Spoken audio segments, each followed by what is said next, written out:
real conversations with real people who have chosen a life of positive impact in business, in community. This is Leave It Better with Brandon Trammell.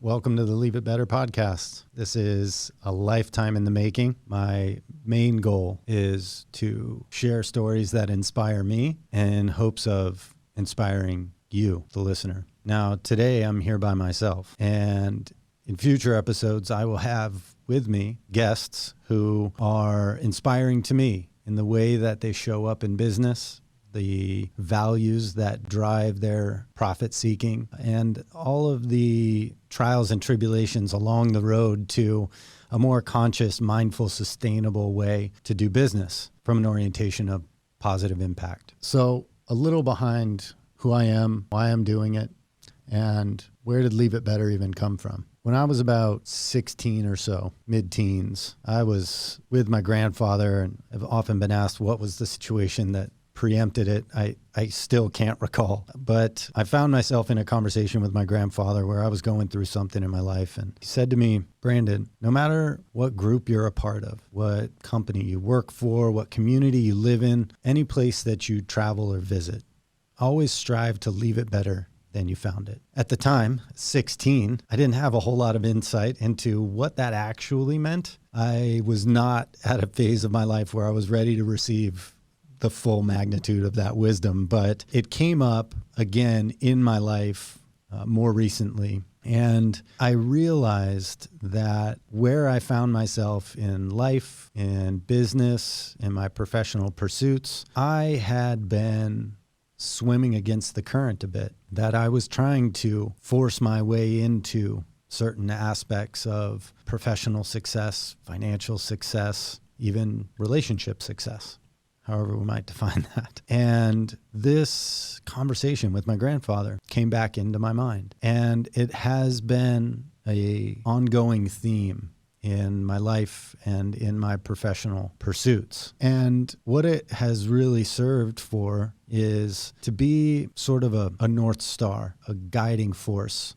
a mantra that brings together what I believe to be important. That's a little insight on what Leave It Better means or where that mantra of mine came from. But it, I think, is something that we should consider to be lifeless unless it has meaning and intent in our lives. So what the hell does Leave It Better have to do with business? Well, I think very recently, over the past, 5 to 7 years or so, we've heard a lot of sort of these musings of stakeholder capitalism, a better way to do business. And that brings me to kind of the beginning of my journey that I really wanted to share today, because it gives some insight to who I am and why I operate the way I operate, not just on the personal side of things, but also in business. Because, the status quo of business doesn't historically support do good for others and, well, if you make some profit, great. It really is. And I will say it is the undercurrent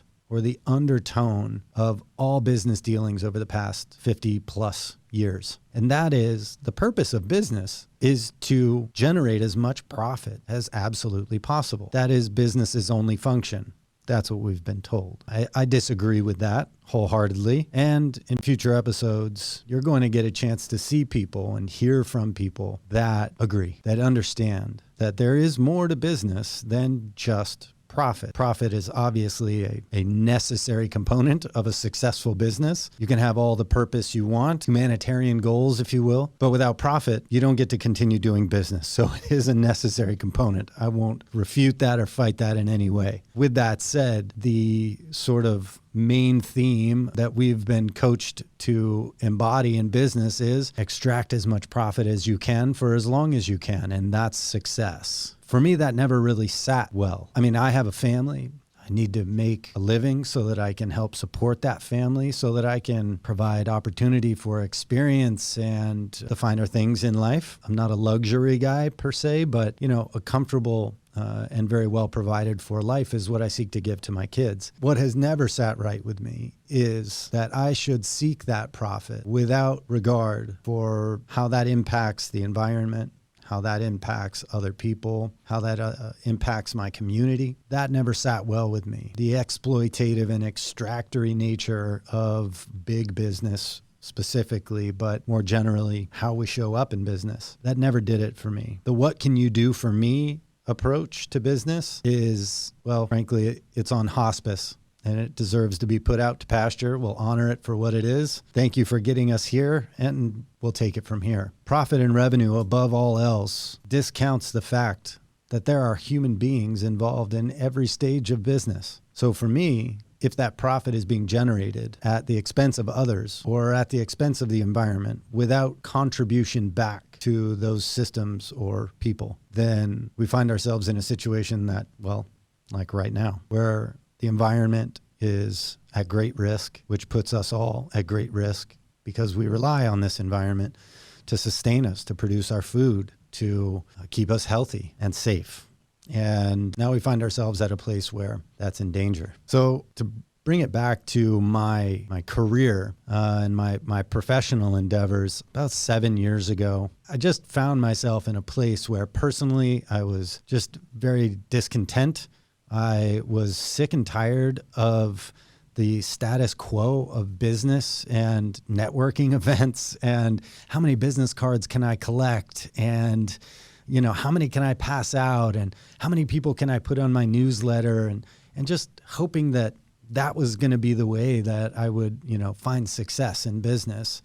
And unless I found that success, then I couldn't be happy. Well, what I came to find out after I sort of turned in on myself a little bit to do some searching was that all of that interaction with people and my modus operandi in business was just an enculturation, sort of societal coaching that is very subtle, is very insidious, and is very easy to adopt because, well, most of us do. And that makes it much easier to just do business that way and then, well, go home at the end of the day and leave the business at work, and now I'm at home, and then not bring the home into the business. Well, I think it's impossible. There is no difference between business and personal. Business is personal necessarily because it involves people. So if we try to separate our business life from our personal life, well, that's like trying to cut ourselves in half. Neither of those halves is going to be as productive as the whole. So in this discontent, I was seeking people who thought about business more like me, that wanted to make a good living, be profitable, and also do right by people, do something good in the world that contributed to a better place, a better way of being, a more interdependent model that was not just me seeking profit from you. And as I was in that beginnings of that journey, a friend of mine made me aware of an organization, well, just by happenstance, no small accident, I've come to realize, an organization of people that thought about business this way, that said, yes, we have to be profitable, but not if it's at the expense of people and the planet.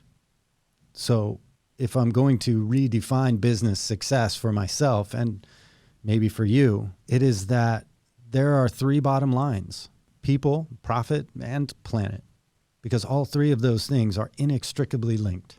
They are interdependent. If one fails, invariably the others will also begin to fail.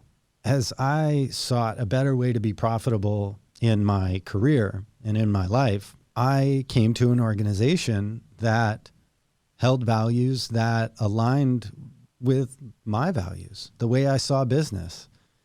And that is, we should be seeking to find profitable solutions to human problems, not creating problems to create profit. And I sat on the board of this organization, Conscious Capitalism Bay Area, which may be a bad word for some of you people and may bring up feelings that you're not totally comfortable with.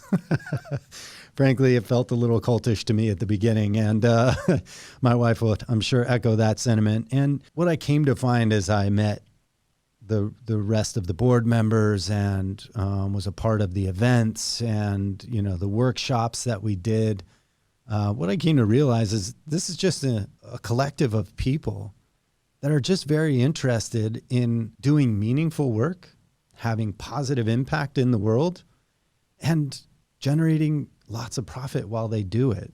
And that just made absolute sense to me. So it was kind of an aha moment. Like, wow, okay, here are people that think about business in a more inclusive, sustainable, and personally, my evaluation, wholly more profitable way. So as a result, within my own career, I started to make shifts within my practice.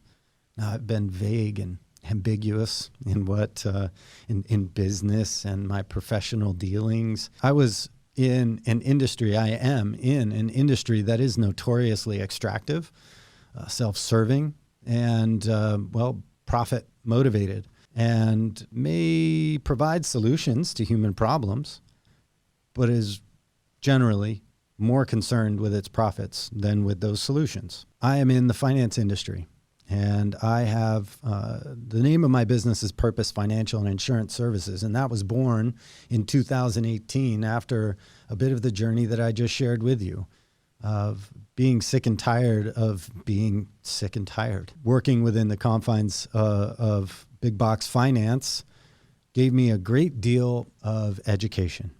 It helped me sharpen my skills, elevate my knowledge in investments and insurance, financial strategy, planning.